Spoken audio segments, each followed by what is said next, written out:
So I'm going to show you a lot of different techniques. Remember, for your project, you have to include both additive and subtractive. So additive, remember we talked about this in class, is when you take and you construct pieces and you attach them to your cylinder. Subtractive is when you actually take your tools and you're carving away areas of the clay. So like right here, I carved out the ears of the owl and I removed the clay. That would be considered a subtractive technique. A lot of what I end up doing is starting with a very thin slab. Now you could roll it with the rolling pin like we've practiced, but you can also take your hand, pull your fingers back, and you can use the palm of your hand, hit the clay with the palm of your hand in a controlled manner, and then you flip it over and you do the same thing. And you do that back and forth until you have your slab. I'm going to show you how I made my owl creature here, in case you want to make a creature something like this. So one of the things that I did with my cylinder is I trimmed the top. I didn't want it to be just a plain cylinder shape. So I went ahead and on my cylinder, I took and I drew out where I wanted to have that trimming happen.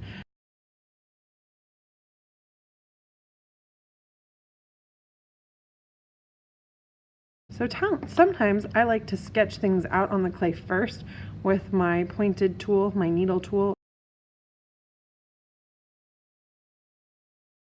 And then before I start attaching anything, I go ahead and cut that top part. So this is when it's nice to have the potter's knife. This is a lot easier. I would not hold it the way that I'm holding it. I'm only doing this so that you can see it better, because if I cut it, this is how I would cut it if I were you.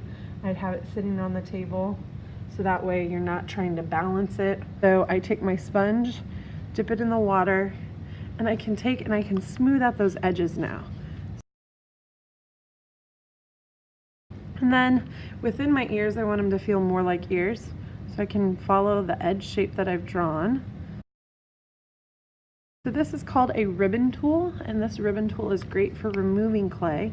I'm going to start with the corner of the flat side of the ribbon tool. So this would be considered a subtractive method. And then when I'm done with that, I can take and I can clean up the edges.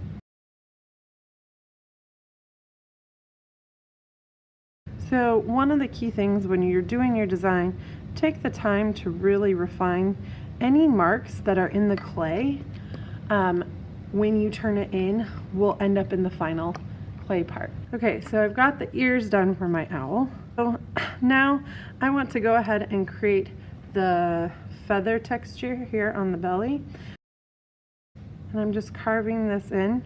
Now you'll notice when I run the needle tool through, you end up with what I call clay crumbs.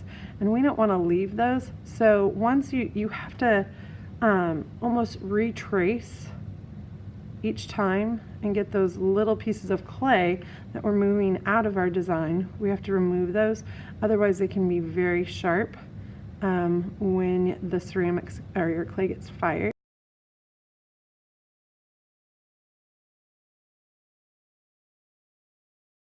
So now I'm ready to create the eyes and nose for my project. That was what I had you creating a thin slab for. And I have a tow tray full of texture tools of all different materials over at the clay station. And you can pick those, whatever you would like to work with, to add some interest to your project. So for the eyes, I'm going to start with this nice round shape.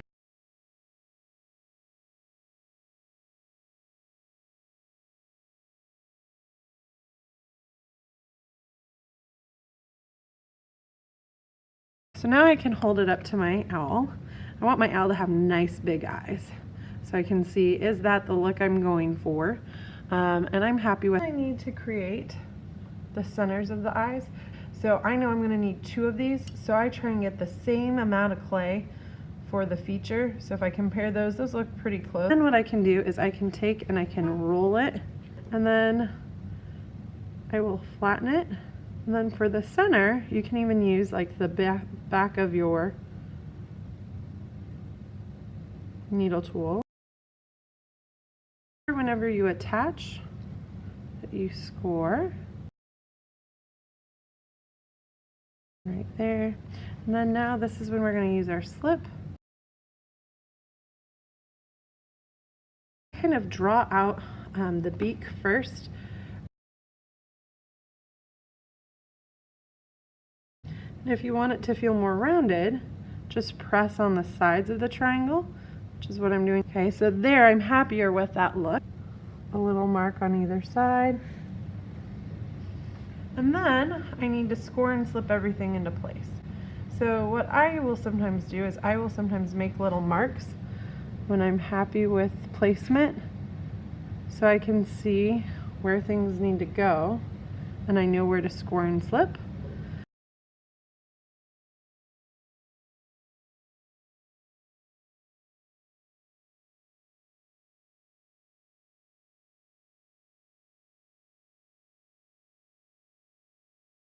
So now this owl needs some wings.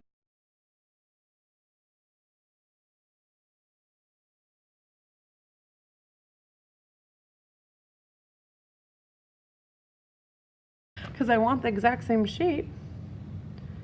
So I take and I very gently trace it on my clay. For the wings, what I'm thinking is taking and using this as part of a walnut to create a texture on the wings that'll give it more of like a feeling of feathers.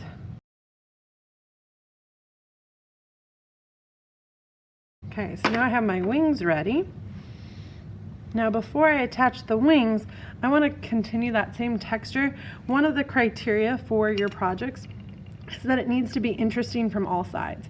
So right now I've got the face in the front, I've got the ears and the wings on the side, but I don't have a lot on the back. So I want to add a little bit to make it a little more interesting on the back.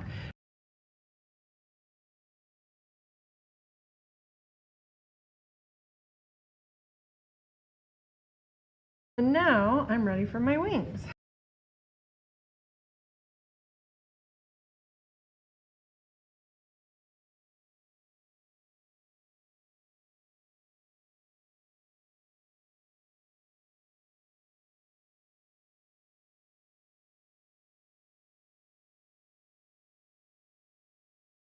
And your clay has had a chance to dry a little bit more. We'll remove the water bottles.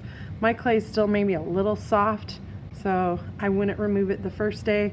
I would say maybe 2 days into decorating or 3 days into decorating. Now if it interferes with your ability to add your details, let me know and we can work out a plan. But we want the water bottle to be in there for support so that we don't have our cylinder caving in as we're working on our design. And then I'm just going to take some time to really refine and clean up. But the other thing that I want you to check, and you might have someone hold it or you hold it very carefully and have someone write it, but you might need to retrace your name before you turn it in. And then brush those crumbs off so it's not sharp. And here you have how to create an owl.